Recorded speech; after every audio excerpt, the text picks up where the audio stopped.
Pressure cooker chole bhature.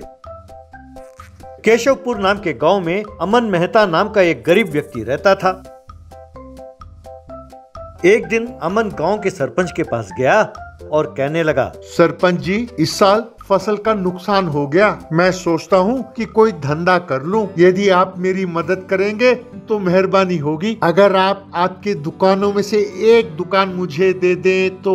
तब सरपंच, अरे भाई अमन, क्या तुम्हारी परेशानी मेरी परेशानी नहीं है? अब बोलो, तुम क्या धंधा करना चाहते हो? तब अमन, सरपंच जी, मैं प्रेशर कुकर छोले भटूरे का धंधा करना चाहता हूँ। तब सरपंच, क्या कहा? Pressure cooker chole bhature? भाई नाम तो कमाल का है। तो तुमने हमारे धंधे को ही निशाना बना लिया है। वैसे एक बात बताओ, ये प्रेशर कुकर की क्या खासियत है? तब अमन, अरे सरपंच जी, इसमें क्या खासियत है? प्रेशर कुकर में छोले एकदम मक्खन की तरफ पिघल जाएगा। अपने गांव में मेरे जैसे छोले भटूरे कोई नहीं बना सकता। मैं दिल्ली के स्टाइल का छोले भटूरे बनाऊंगा। मैं जब दिल्ली गया था सरपंच जी, वहाँ मैंने खास ये सीखा है। मैं चाहता हूँ कि गाँव वाले भी इसका स्वाद चखें। ये कहकर अमन वहाँ से चला गया। उसके बाद प्रेसिडेंट का आदमी गुंजन प्रेसिडेंट से, ये क्या सरपंच जी, आप मान कैसे गए? इस गांव में तो सिर्फ आपके रिश्तेदारी धंधा कर सकते हैं।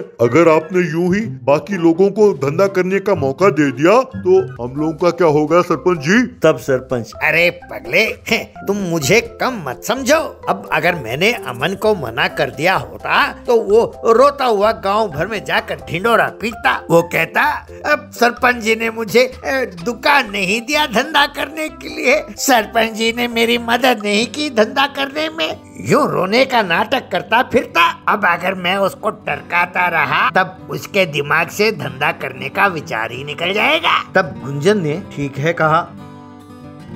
बाद में अमन गांव में बहुत लोगों से निवेश के लिए पैसे मांगने लगा, लेकिन किसी ने अमन को पैसे नहीं दिए।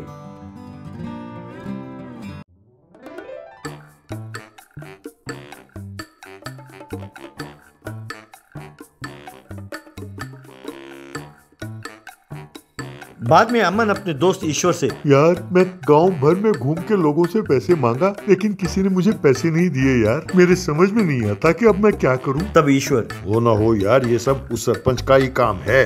वैसे भी वो दूसरों को आगे कहाँ बढ़ने देता है। तेरी समस्या क्या है यार? तुझे दुकान के लिए एडवांस और छोले भटूरे के लिए सामान चाहिए, बस यही ना? एक काम करो, मैं अपनी अंगूठी देता हूँ, उसे गिरवी रखो और जो पैसे मिलते हैं उससे धंधा शुरू करो। तब अमन ने उसे धन्यवाद कहा, उसकी अंगूठी लेकर वहां से चला गया।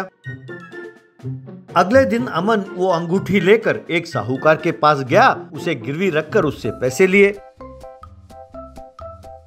बाद में उसने सरपंच को दुकान के लिए एडवांस पैसे दिए। ये देखकर सरपंच दंग रह गया। बाद में अमन प्रेशर कुकर छोले भटूरे बेचने लगा।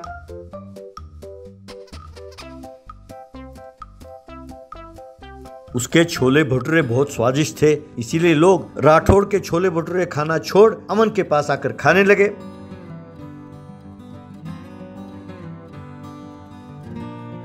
जब राठौड़ ने देखा कि उसके पास लोग कम आने लगे तो वो गुस्से में जाकर सरपंच जी से शिकायत करने लगा। उसके जाने के बाद सरपंच अपने अनुचर से, अमन को दुकान खोले सिर्फ 1 हफ्ता हुआ है, अभी से राठौड़ तारे गिनने लगा कह के हंसने लगा। तब उसका अनुचर, सरपंच जी, आप ये भी नहीं जानते कि किस बात पर हंसना चाहिए? अगर अमन का यूं ही धंधा चलता रहा तो राठौड़ का सपोर्ट हमें नहीं मिलेगा। आपकी जगह मैं होता तो मैं उसे यूं ही नहीं छोड़ता।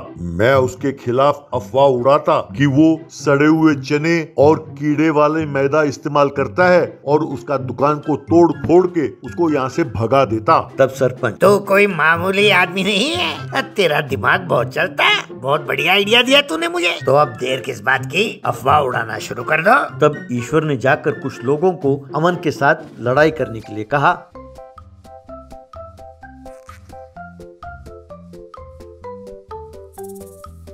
यूं अगले दिन वो सब अमन के दुकान पे गए। वहाँ छोले भटूरे खाकर वहीं थूक कर अमन के साथ बेकार है कहकर लड़ने लगे।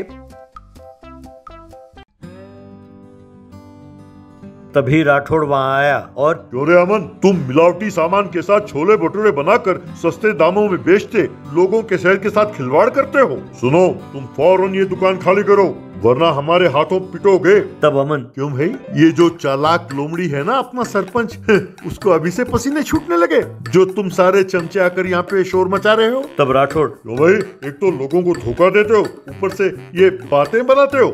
वैसे तुम जैसे लातों के भूत बातों से नहीं मानते। कहकर ईश्वर और राठौड़ के आदमी आकर अमन को मारने ही वाले थे कि वहाँ खड़े अमन के ग्राहक सब ने मिलकर इन लोगों को खूब मारा और इन्हें वहाँ से भगा दिया।